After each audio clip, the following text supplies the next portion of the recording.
Yo. Ouais. Ne me juge pas, tu veux. Mes chers humains, bonjour. Et bienvenue dans l'Oraculum.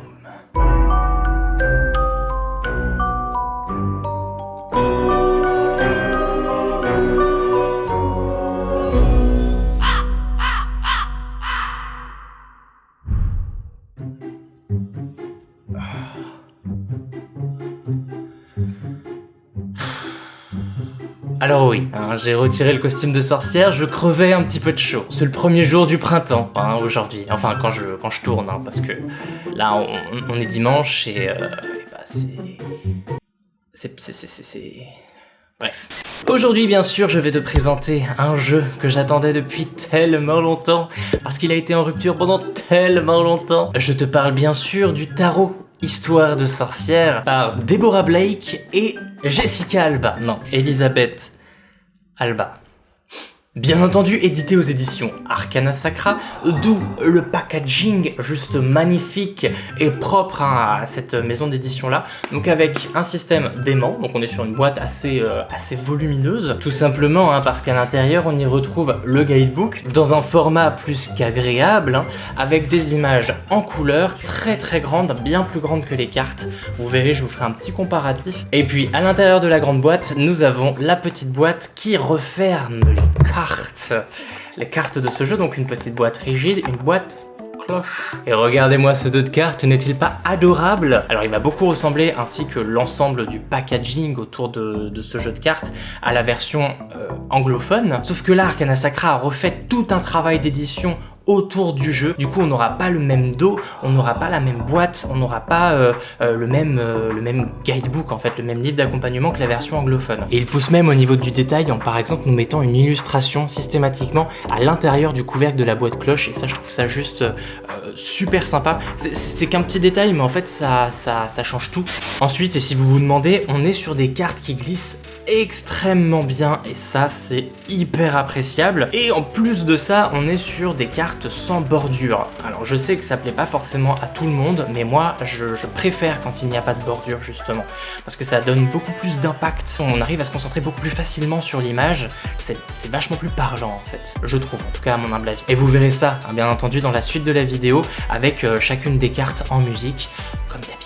Et en parlant d'habitude, tu retrouveras à la fin de cette vidéo, comme toutes mes vidéos review maintenant, une sorte de notation par mots-clés, ainsi qu'un placement du jeu sur une jauge ombre-lumière, tu verras. Pour savoir bien évidemment si tu es là sur un jeu plutôt sombre ou plutôt lumineux. Et maintenant, rentrons dans le cœur du sujet et intéressons-nous à l'atmosphère, à l'ambiance de ce jeu-là, et on va tout de suite ouvrir le petit guidebook. Donc nous sommes, vous l'aurez compris, sur un tarot qui parle de sorcière.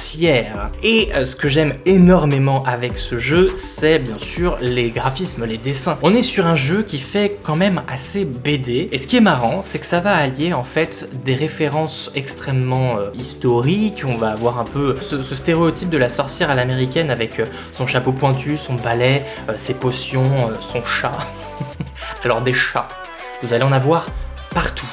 Genre là, et là, et là aussi, et puis là, et là, et là, et là, et là, et là, et là, et... Bref, tu l'auras compris, il y a des chats partout. Et bien sûr, en tant que possesseur de familier et grand amoureux des chats, je ne peux qu'apprécier ce détail, qui n'est d'ailleurs plus un détail, vu que c'est partout. Je disais donc que nous sommes sur un jeu qui va allier tradition un peu païenne et des références complètement modernes, comme par exemple avec la carte du chariot, où on voit cette petite sorcière sur sa moto, ou encore avec la carte de tempérance et du hiérophante, où on va vraiment être sur cette imagerie de la sorcière moderne, zen, qui pratique le yoga, qui médite, et je trouve ça archi fun en fait. Et concernant le guidebook, on est vraiment sur quelque chose de plutôt sympa, parce que l'auteur a l'air grave fun. Elle fait énormément d'humour, comme elle le dit très bien, et je vais vous lire juste la phrase de la conclusion. Elisabeth et moi, donc Elisabeth c'est bien sûr l'illustratrice, avons travaillé dur pour rendre ce jeu à la fois pratique et distrayant, sérieux et amusant, profondément spirituel et intuitif, et pourtant facile à comprendre et à utiliser. et ben rien qu'avec cette phrase, elle va vous résumer l'ensemble du jeu. On va être sur quelque chose de très abordable et de juste idéal pour les personnes qui débuteraient dans le tarot. Vous l'attendiez tous, vous êtes très certainement là pour ça. Je vous laisse maintenant découvrir les cartes en musique et on se retrouve juste après pour la notation.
Maintenant que tu as vu les cartes, je suis sûr que tu as surkiffé et que tu n'as qu'une envie, c'est de te le procurer. Mais pour tous les sceptiques encore présents, voici quelques mots afin de décrire ce jeu au mieux et surtout selon moi. Donc ce tarot, Histoire de sorcière, est un tarot fun, coloré, witchy, ça veut dire sorcière, plus ou moins.